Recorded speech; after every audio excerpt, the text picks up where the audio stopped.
نواس رسول اپنے نانا کا شہر کیوں چھوڑ رہا ہے؟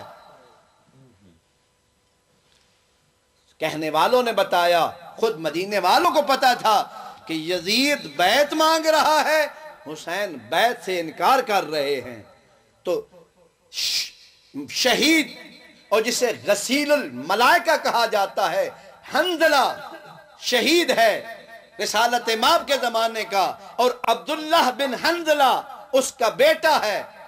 حنظلہ وہ شہید ہے، جب شہید ہوا تو اس پر غسل واجب تھا، ملائکہ نے آسمان اول پر اسے غسل عطا کیا۔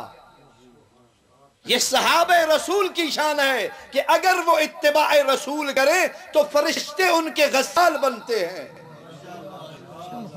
یہ مقام ہے صحابی رسول کا۔ صحابی رسول ہونا صرف کافی نہیں، وہ صحابی جو مطیع ہو، جو رسالت مآب کے نقش قدم پر چلنے کو اپنے لیے افتخار سمجھے۔ اب جب وہ چلے گا تو پھر اس سے غسل دینے کے لیے اللہ ملائکہ کو بھیجے گا۔ لہذا عبداللہ کا انتخاب ہوا کہ یہ جلیل القدر عظیم شہید صحابی رسول کا بیٹا ہے، جاؤ یزید کے کردار پر نظر کرو اور آ کر امت اسلامی کو بتاؤ کہ وہ اس قابل ہے یا نہیں۔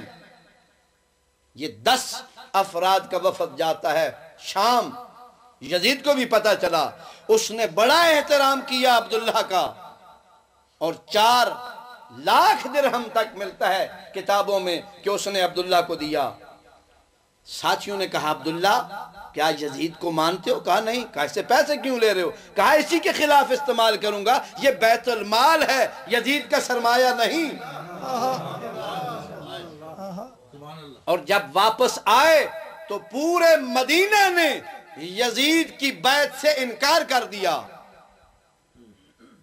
اسے کہتے ہیں سید الشہداء کے اقدام کا نتیجہ کہ اسلام کو زندگی عطا کر رہا ہے نواس رسول، اور جو اعلان نواس رسول نے کیا اس پر تائید اصحاب رسول نے کی۔ پھر جب بھی کسی ظالم کے سامنے کوئی کھڑا ہوتا ہے تو وہ جنایت سے نہیں ہٹتا۔ پھر جب مدینے والوں نے یزید کی بیعت سے انکار کر دیا اور یزید کے گورنر کو مدینے سے نکال دیا، تو اس سفاک اور ظالم نے صرف اطرت رسول پر ہی ظلم نہیں کیا، اصحاب رسول پر بھی ظلم کیا۔ وہ مدینہ کہ جس کے اہل کو ڈرانے سے رسالت مآب نے منع کیا تھا، مدینے والوں کا مقام ہے کہ حضرت نے کہا جو مدینے والوں کو ڈرائے گا وہ بھی جہنمی ہوگا۔ اس نے لشکر جرار بھیجا، اور مسجد نبوی اور اہل مدینہ کی جو توہین ہوئی اس سے دل جلتا ہے۔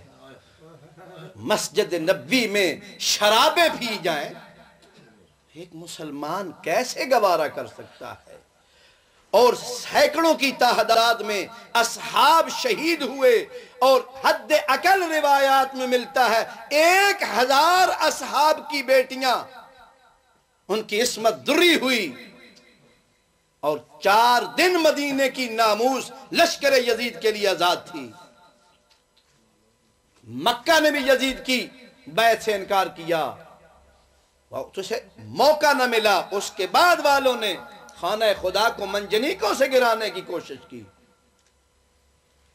لہذا محور جس ذات کو ہونا چاہیے وہ تھی رسالت مآب کی ذات، اور جو حضرت کی اتباع کرتے رہے انہیں شہادتیں ملتی رہیں، وہ ترقی کرتے رہے۔ یہ صحابہ اگر نواس رسول کی آواز پر لبیک نہ کہتے اور اس کے ظالم کے سامنے قیام نہ کرتے تو انہیں شہادت نصیب نہ ہوتی۔ آج بھی ہمارے جوان بہت سے سوال کرتے ہیں، شہادت کا بھی انہوں نے کہا، شہادت کب بنتی ہے؟ صرف حدیث شہادت پڑھ دینا معذرت کے ساتھ کافی نہیں، بتائیں جوانوں کو کہ شہادت ملتی کب ہے؟ جب اسلام کی سربلندی کے لیے قیام کیا جائے، جب اسلام کی بقا کے لیے قیام کیا جائے، نہ مسلم خوشی کے لیے۔ نہ اسلام کو نابود کرنے کے لیے ایک بہانہ بنا دیا جائے کہ جس کا جی چاہے جسے جی چاہے مار دے اور کہا جائے جی یہ شہید ہو گیا۔ اسی لیے اب تمام علماء نے یہ متفقہ فیصلہ کیا ہے کہ یہ مسجدوں میں بم باندھ کر چلے جانا، یہ امام باڑوں میں بم باندھ کر چلے جانا، یہ اسلامی ملک میں بم باندھ کر چلے جانا، یہ قطعاً جہاد نہیں۔ کوئی جوان اس فکر میں نہ پڑ جائے کہ شہید کو 6 مقام ملیں گے بغیر حساب کے جنت میں جائے گا۔ کب جائے گا؟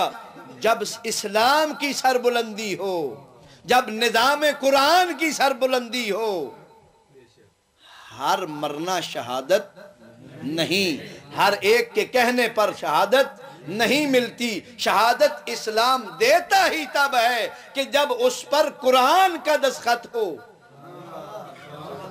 اور اس میں کلمت اللہ لا الہ الا اللہ محمد الرسول اللہ کا احیا ہو۔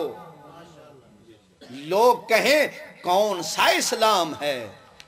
اسلام کے لیے اگر قیام کر رہے ہیں تو فلسطین والے کر رہے ہیں، ادھر کے لیے ہم ایک قدم دینے کے لیے تیار نہیں، ایک بیان دینے کے لیے تیار نہیں۔ اور پاکستان میں مسجدوں میں، بازاروں میں بے کس مسلمانوں کو، بے گناہ مسلمانوں کو مارنا قطعاً عقل اور منطق اور اسلام کے خلاف ہے۔ اس سے مجھے کوئی سروکار نہیں کہ مرنے والے شیعہ ہوتے ہیں یا مرنے والے سنی ہوتے ہیں، وہ راہ اسلام میں مر رہے ہیں، اور وہ یقیناً جو مرنے والے ہیں وہ تو بے گناہ ہیں۔ ان کا جرم یہ ہے کہ وہ ایک اسلامی ملک میں زندگی گزار رہے ہیں، جس طرح فلسطینیوں کا جرم یہی ہے کہ وہ کہتے ہیں ہم اسلام کی سربلندی کے لیے، ہم قبلہ اول کی آزادی کے لیے اپنی جان تو دے سکتے ہیں لیکن پیچھے نہیں ہٹ سکتے۔ کہاں گئی امت اسلامی؟ اسلام تو ظالم کا مخالف ہے، اسلام ظلم کا مخالف ہے، اسلام بربریت کا مخالف ہے۔ اللہ تبارک و تعالی ہم میں یہ طاقت پیدا کرے کہ ہم متحد ہو کر اسلام اور مقصد سید الشہداء کربلا والوں کا جو مقصد تھا اسے بلند کر سکیں۔ وہ دین جس کے پہنچانے کے لیے محمد مصطفیٰ نے ہر قربانی برداشت کی، ہر تکلیف اٹھائی، دندان مبارک شہید ہوئے، پتھر کھائے۔ خدا ہمیں توفیق دے کہ اس دین کی سربلندی کے لیے قیام کریں اور لوگوں کو اسلام کے سنہری اصولوں سے آشنا کریں۔ بار الہا تجھے محمد مصطفیٰ کی عظمت کا واسطہ ہمیں سیرت مصطفیٰ پر چلنے کی توفیق عطا فرما، ہمیں اسلام کی سربلندی کا کام کرنے کی توفیق عطا فرما، امت مسلمہ میں اتحاد و اتفاق پیدا فرما۔ ہم بھائی بھائی ہیں، ہمیں بھائی بھائی بن کر رہنے کی توفیق عطا فرما، اسلامی اصولوں کو سمجھنے اور اس پر عمل پیرا ہونے کی توفیق عطا فرما۔ ربنا آتنا فی الدنیا حسنہ وفی الآخرۃ حسنہ وقنا عذاب النار۔